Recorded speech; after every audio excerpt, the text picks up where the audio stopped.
and welcome. Welcome back to another episode of Steele Talkin Sports.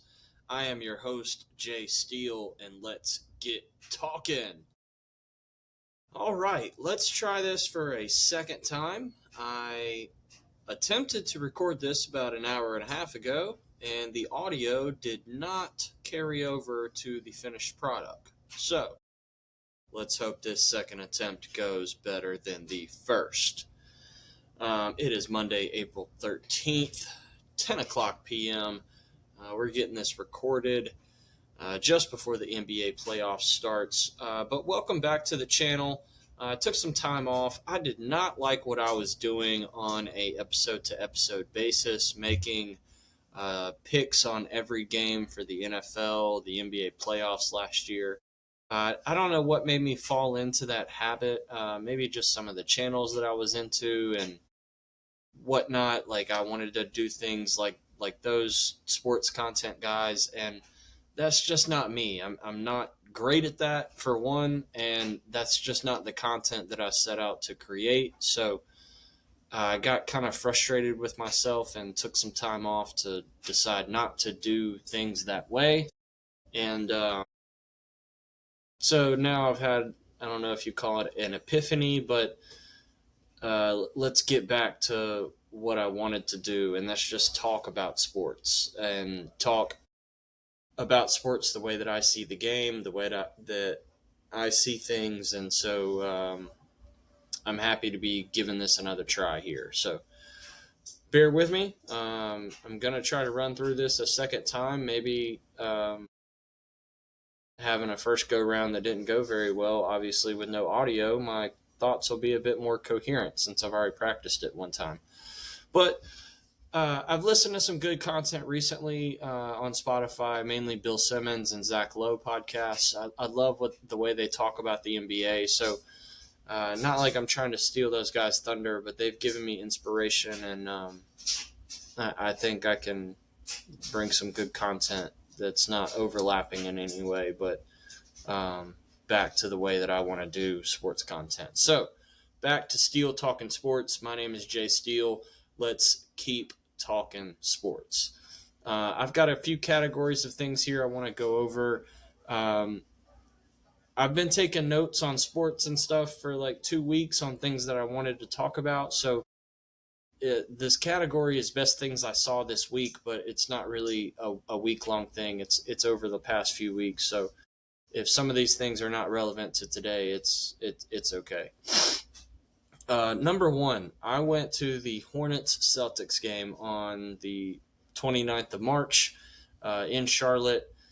Was not a win for the Hornets, but it was a great thing to go and do. I love the arena. Very clean, very modern, very sleek. Not pro shop. The store was great. Got a great hat and a great shirt. The arena was, very, very flowing, I guess you would say, like easy to get to your spots, find restaurants, beers, food, anything that you could want. Lines were, short and manageable. One great walk-through store near where my seats were, where you scan your phone with Apple Pay as you walk in, grab any drink or beer, popcorn that you want, and as you walk out, it charges you for whatever is in your hand. I thought that was really unique, very cool. It was just very different to experience for the first time. So great addition to the arena, but not something that I had on my radar or was expecting. But as I walked by it, I was looking for a place to grab a beer, and I was like, well, I'll check this out. And so just having that experience, that was a pretty cool thing to do. So overall, as far as my experience at the Hornets game, I thought everything as far as the fan experience and things that they did was pretty much an A+. The two on air, I don't know if you call them on air, but the on court reporters that do things in between timeouts, they were a little over the top, but I'm being nitpicky as far as that goes. The best thing that I saw during that game, which was even pregame, was LaMelo Ball's warm up routine. If you have the chance to go to a game, get there an hour early, get to your seats with some popcorn and a beer, and just watch this young man warm up behind the 3 point line, and you will be impressed the way that I was impressed. He he had a rhythm and a routine, things that he wanted to do. As far as I could tell, it looked like he wanted to make 5 shots from each spot. So it was like a corner three and then a wing three. Then he had a piece where he wanted a corner, a wing, and a corner all back to back to back. I thought that was really cool. His top of the key threes, obviously the one-legged jumper. It's like, to me, it's the most disrespectful way to shoot a shot in the league, and he's perfected it because the defender looks at it like there's no way that goes in, and then they turn around, it's nothing but net. His warm up routine was so impeccable that my impression of him, I love him as a player. I think he's amazing. His uniqueness is so refreshing for the game. But I will say, I think a lot of the media people give him this bad rap that he's like this and one mixtape type player. And he is, to his credit, but it works for him. And if that's your style, that's your style. I think it's beautiful because it's different. It's not LeBron or it's not Curry. It's LaMelo, dude. It's freaking awesome. So his warm up routine, if you have the chance to go to a Hornets game and get there early, I highly, highly recommend it. I thought it was awesome. Um, Next thing, this is in relation to the Hornets. If Kobe White was a Hornet the entire season, I think he would be sixth man of the year in the whole NBA. He's been so crucial to this team.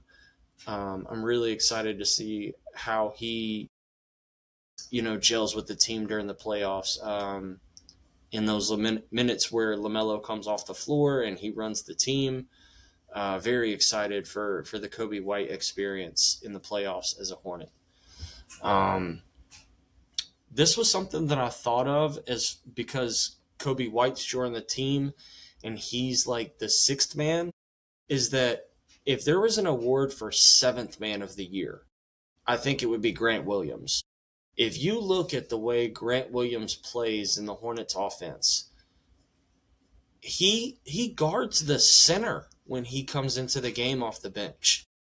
And yet he's pretty much good for 6 to 8 points. You can put him down for a corner three almost every game, and it looks so perfect when it comes out of his hand. He'll get rebounds, he gets assists. I'm just so impressed by Grant Williams, and it may not be the biggest stat line you've ever seen, but his impact as far as his role on the team, very, very impressed. Seventh man of the year, top candidate, Grant Williams, in my opinion. And then the other thing that I noticed from that game, Peyton Pritchard and Jason Tatum in person are absolutely awesome. Peyton Pritchard was not out there as long as LaMelo for the warm-up routine, but the things that he was doing were so game relatable that I could tell during the warm-up, you're going to see that in the game. And he was working with a defender and a guy that was acting like the screener that was passing him back the ball. So he was getting a screen and then getting the dribble handoff back. And he would take this dribble handoff and shoot this fadeaway to the right three. I swear I watched him make 10 in a row. And every single time it's like, there's no way that's going in.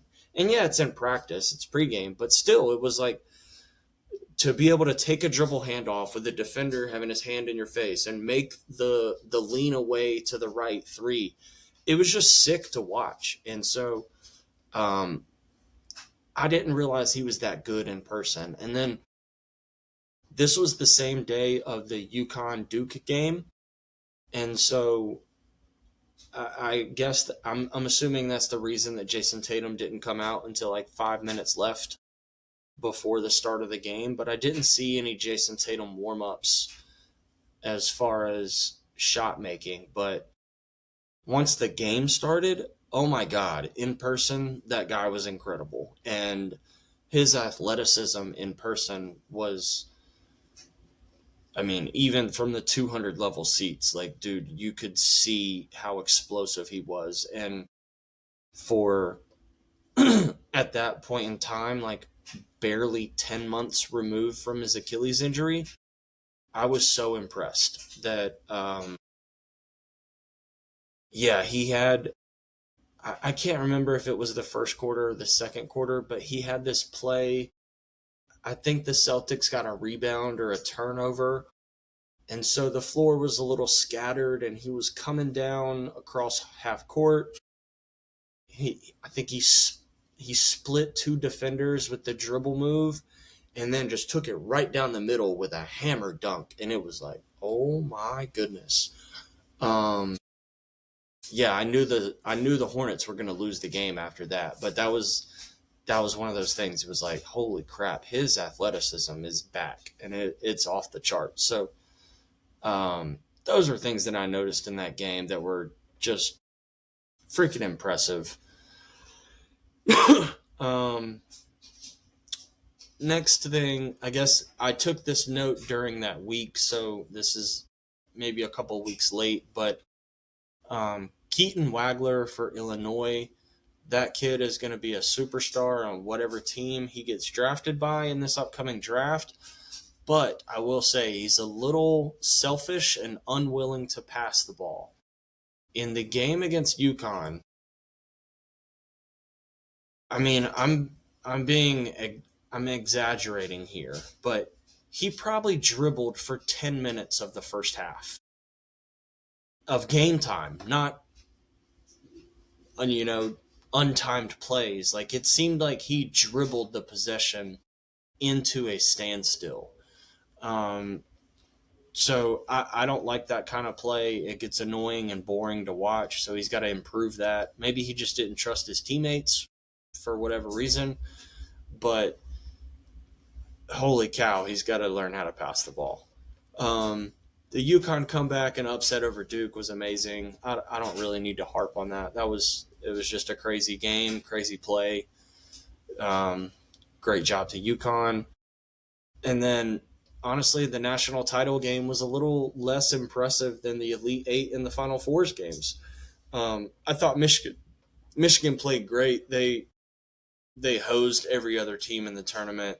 They were no competition for anyone, but they got out to like an 8 or a 10 point lead against UConn, and they kind of walked to the finish. I mean, it never really got scary at the end. So I don't know. I just thought the Final Fours and the Elite Eight games were better entertainment wise than the actual national championship, and maybe that's just my opinion. But all right. So that was best things that I saw that week. Worst things that I saw: the Hornets lose to the Celtics in person. Luka and Austin Reeves injured back-to-back games, or maybe even the same game. Team is in shambles, and I guess this was at the same time, so it was worse things that I saw to the Lakers, but this was actually a good thing, was that Cooper Flagg went nuclear on the Lakers. And then I guess for me as a Hornets fan, worst things that I saw: Rookie of the Year flip back to Cooper Flagg. He had a 51-point game and then a 45-point game against the Lakers. Not that Khan has had any super bad games. It's just he's on a team where he doesn't have to be the leading scorer, and he's not the dominant player with the ball like Cooper Flagg is. Cooper Flagg's on a team that finished 25 wins. They're way out of the playoffs. He's the most ball-dominant person on that team because the rest of their team sucks. It makes sense, the numbers that he has compared to Khan. But as far as Khan's numbers, the three-point shooting, the records that he's gotten to, and then his impact on a team that is winning and has made the play-in tournament, which if if you take out the 4-14 start in the first 30 games of the season, Charlotte's on a path to be a 50 plus win, almost 60 win team. So I think Khan's impact on his team's winning is far superior to then Cooper Flagg's just raw numbers on a bad team. So I don't know, but that was another worst thing that I saw is that Khan Knippel no longer is going to win Rookie of the Year. So that stinks, but all hats off to Flagg. He's a great player, and he's really shown his ability in some of these last few games and against some good teams that needed wins, and so he made it hard for them to get a win. I know one of those games was like against the Spurs, and Wemby had 30 plus and Cooper had 30 plus, and the Spurs only won by 12 or something like that when they should have put them away by 20 plus, being a 60 plus win team. So Cooper Flagg is going to be really good. Next section of topics, and I think this will be the last section, and I'll wrap it up. Hot takes. I guess the national title game was hot take was included in that last thing. But North Carolina hires Michael Malone as their next head coach of the basketball program. I think this is a great hire. Former NBA champion with the Denver Nuggets, coached the 3-time MVP Nikola Jokic and Jamal Murray to that championship. I think that is going to hold a lot of weight with recruits as far as bringing in top talent and also being able to coach top talent. I think in the NIL era now, you have coaches that need to know how to manage a roster that's being paid. So coming from the NBA, I think that's a very good thing to have on his resume. I think that the college system has moved into a pro system in that regard as far as the way the game is played, and then also the way that the players are paid, recruited, and treated. And then if you look at his, I guess, weight that he holds with players, having coached an NBA champion and an MVP, like within the last 5 years, kids that are aspiring to be in the NBA, that is going to be on their mind. They're going to know that. They're going to have looked that up. They're going to be aware that he was the Joker's coach. And that's going to hold sway with them. And so I think this is a great hire. I think they hit it out of the park. The other coaching candidates that were up there that were being talked about, Billy Donovan, he would have had to wait until today to be hired so that he had coached his last game with the Bulls. So Carolina would have missed on the portal. Jay Wright, pretty set in stone that he doesn't want to unretire and doesn't want to leave the CBS desk. Don't blame him. He's got 2 titles. Stay retired. Dusty May wasn't going to leave Michigan. Too high profile of a job already. He doesn't need to dip into the Carolina waters. Same with Tommy Lloyd. Who was the other one that was out there?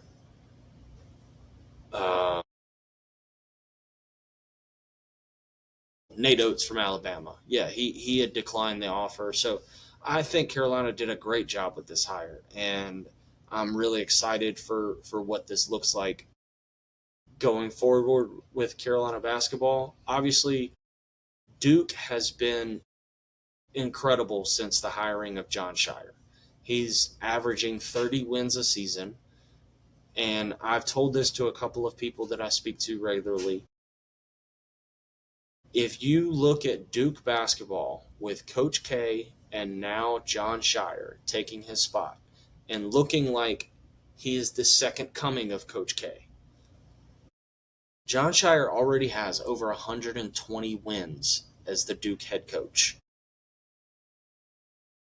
If you project that out to have even somewhat of a similar career as Coach K, you could be looking at 85 years of Duke men's basketball with 2 coaches.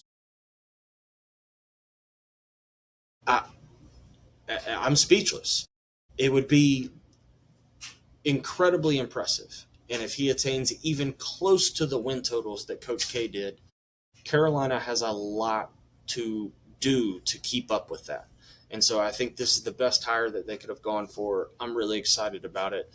And yeah, Duke basketball has been really good. They keep getting the best players in the country, and they keep getting 30-plus wins. So Carolina's got to keep up somehow. And I'm excited to see where that goes. I can't wait to look at next season and see what the roster looks like and see what Mike Malone has done to turn Carolina basketball around.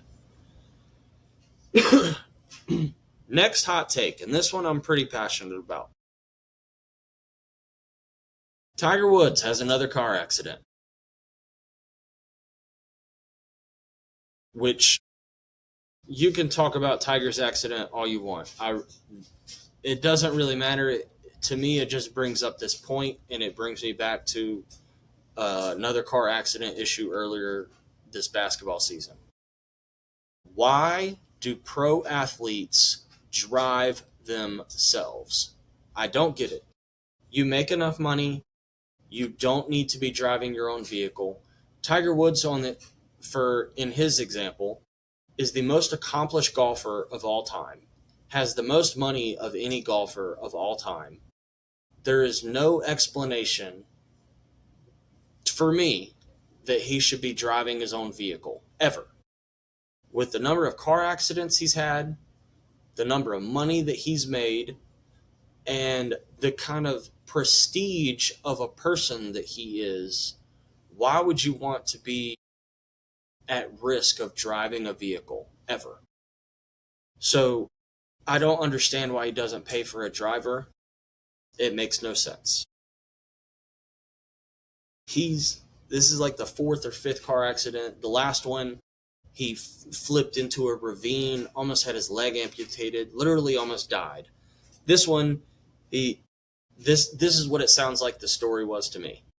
He played 9 holes at the club, went to the bar afterwards, had a hot dog and a beer, popped one of his pain tabs for his back, and then was like, yeah, I'm just going to hit the ABC store and then hit the house and, hang out with Charlie. And instead, he fucking ran over a landscaping truck and flipped his car, and then was just telling the police officer, like, yeah, just make sure I get my golf clubs. Dude, like, why are you even driving the car? I don't understand. But this brings me back to the LaMelo Ball situation earlier in the year. LaMelo was driving like his Grand Theft Auto, just ran over a lady in the middle of the intersection with his Hummer. He is a max contract player, $300 million over 5 seasons. Why on God's green earth do the Charlotte Hornets let him drive to and from games, to and from the arena? Why? I don't understand. If I'm the Charlotte Hornets, or any other NBA organization for that matter, you have 12 players on your roster. Let's call it 15 for the playoffs. $1,000 for a driver per player for 41 home games a year. I don't think that's out of the question. It costs you $1.5 million as an expense, but every player gets a driver, a chauffeur, to and from every single home game. 41 home games a year. That's all the days that the driver has to work. Because on away games, you travel as a team in a team bus. So the guy or the girl only has to work 41 days a year. And your only job is, hey, at 2 o'clock, you drive to LaMelo's house and you pick him up, and then you drive him to the arena. And then you get a seat to watch the game, and then after the game, you drive him home, and then you bring the company vehicle back here to the arena, and you go home. Thank you very much. It blows my freaking mind that an NBA organization could invest $300 million into a player for 5 seasons on a max contract and then you allow him to drive himself to and from the games, putting himself at risk, putting himself at risk of theft, of endangerment, of and another driver wanting to cause harm to them. I just don't get it. And this applies to all sports franchises. I understand that, like, the bigger the team you get, like an NFL team, 55, 53, 55 players on a roster, it gets expensive. But dude, if you're the Dallas Cowboys and you pay Dak Prescott $60 million a season, which, I don't know, divided by 17 is a little over $3 million a game. Do you really want Dak to drive himself to the game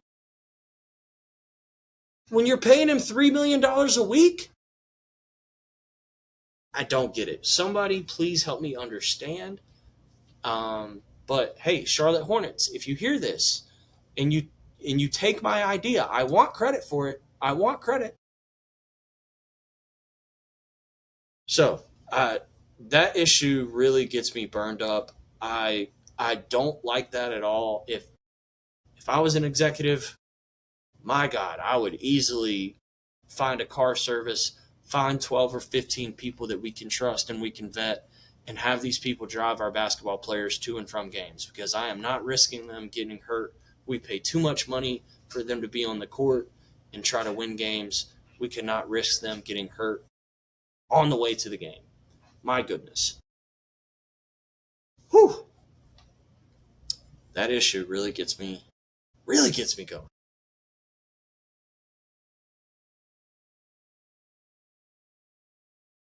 Gonna take a little break here to shout out some sponsors that I wish I had. If you would like to sponsor me, I will happily promote your products. But here's free advertising for you. New Belgium Voodoo Ranger Sweet Ride IPA, 6.5% alcohol. Just delicious. And then the only way to keep your beer cold, Frost Buddy. Fits cans of all sizes.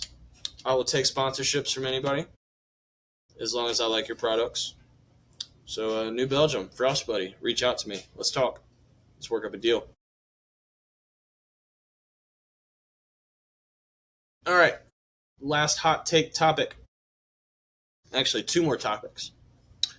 In the last week of the season, maybe 2 weeks, however long these games were apart, the Lakers, I don't know if one or both of these games had Luka, had Austin, did not, which ones they were injured, they were not.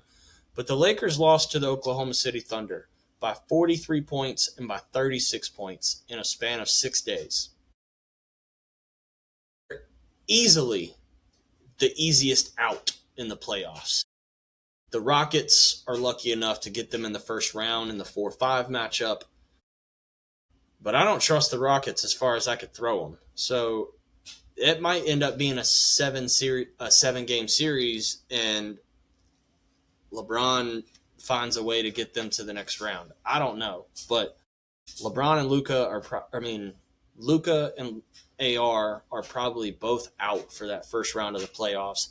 And if I was JJ Redick, I wouldn't put either of them on the floor, because if you do, they're both just going to get injured right away, and then that creates a firestorm of a whole lot of other things you don't want to answer. So just let LeBron try to run the team.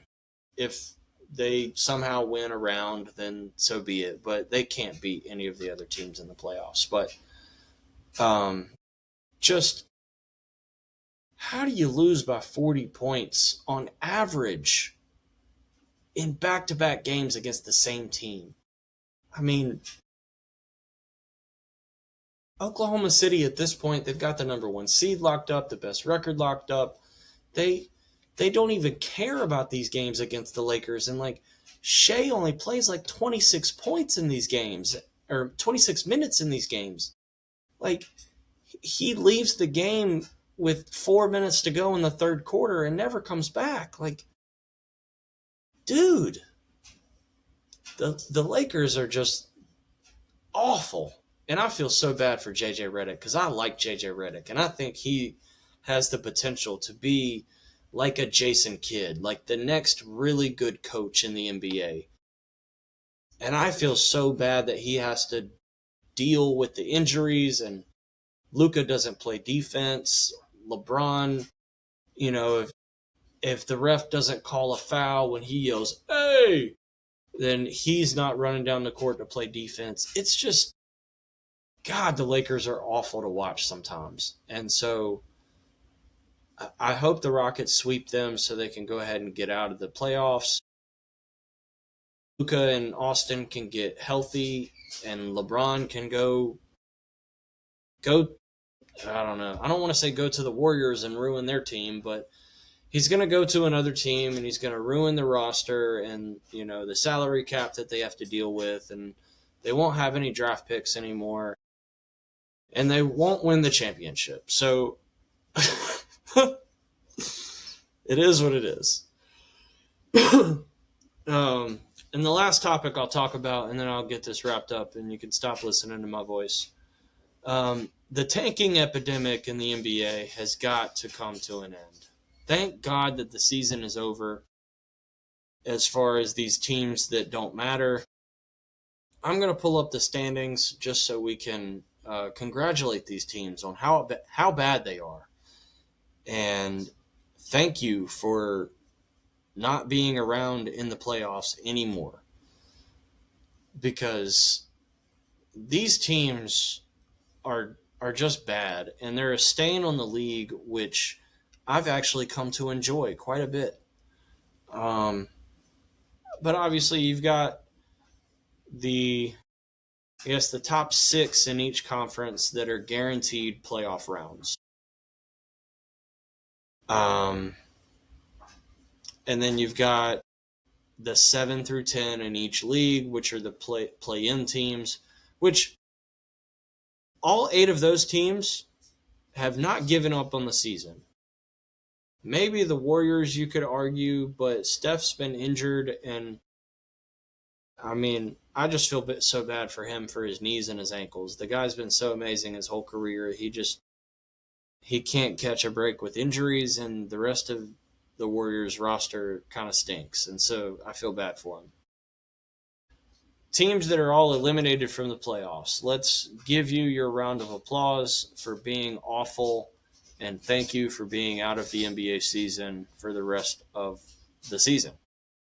The Milwaukee Bucks, 50 losses. The Chicago Bulls, 51 losses. The New Orleans Pelicans, 56 losses. The Dallas Mavericks, 56 losses. Although they didn't tank as much as other teams, and you had the number 1 pick, which you shouldn't have gotten because of that dumb trade, Luka for Anthony Davis, which, congratulations, Anthony Davis is no longer on your team. But the Mavericks didn't tank as bad as other teams, but still, 56 losses. Congratulations. The Memphis Grizzlies, 57 losses. The Sacramento Kings, 60 losses. The Utah Jazz, 60 losses. The Brooklyn Nets, 62 losses. The Indiana Pacers, who were in last year's NBA Finals, 63 losses. And congratulations to the worst team in the league, the Washington Wizards. 17 wins, 65 losses. Only 47 games back of the best record Oklahoma City Thunder. Congratulations, Washington. You are the worst team in the league. Nobody wants to watch your games. You are so bad that on April Fool's Day, you pretended to congratulate a man on a half-court shot, which he did not make. But you pretended that he made it and pretended to give him $10,000. And somehow you thought that was a good idea. Congratulations, Washington. You have achieved the lowest status of NBA. I would not be opposed to your franchise being relocated to another city that is more worthy. You're a stain on the NBA. I would like to see the Washington Wizards move to the Seattle expansion team. Don't give them an expansion. Just relocate the Wizards. The Wizards suck. Nobody in Washington, D.C. wants to be a fan. Your D.C. is a city-state. Nobody that even works or lived there is beholden to there. I would imagine that all of the fans come from neighboring states like Delaware and Maryland and Virginia. So you have no cohesive community to the team. Move them to Seattle. Give the Sonics back. Move the Grizzlies to the East Conference because it makes no sense that Memphis is in the West. I mean, that makes no fucking sense. Why is Memphis in the Western Conference? You know how much travel the Memphis Grizzlies have to do to play in the Western Conference and play Portland and play LA and the other LA and San Francisco and Oklahoma City? Like, my God, the Memphis Grizzlies travel more than any team in the NBA, I bet. It's ridiculous. So, yeah, put the Memphis Grizzlies in the East. Ship the Wizards out to Seattle so that we don't have to watch that team anymore. Oh, and by the way, Anthony Davis, who hasn't played since his broken finger when he was still a Dallas Maverick, has ads for a prank show on TBS that's just a remake of Punk'd with Ashton Kutcher. I mean, he is the worst player in the NBA. And I don't mean on stats. I mean on representation of the NBA. I cannot stand Anthony Davis. It is a joke and I would say a piece of evidence to the simulation that you can be watching an NBA game and then see in the bottom left corner a little ad for Anthony Davis and his prank show. Even though his Washington Wizards are currently playing a game where they're down by 45 points to whoever, probably the Globetrotters. I don't know if that makes me like more sick than the players getting into accidents and not having drivers. That makes me so sick though. Like, and I've recently watched an NBA game and we go to commercial for a TV timeout or a challenge or whatever. And there's a commercial of Anthony Davis and his prank show. And then when I come back, there's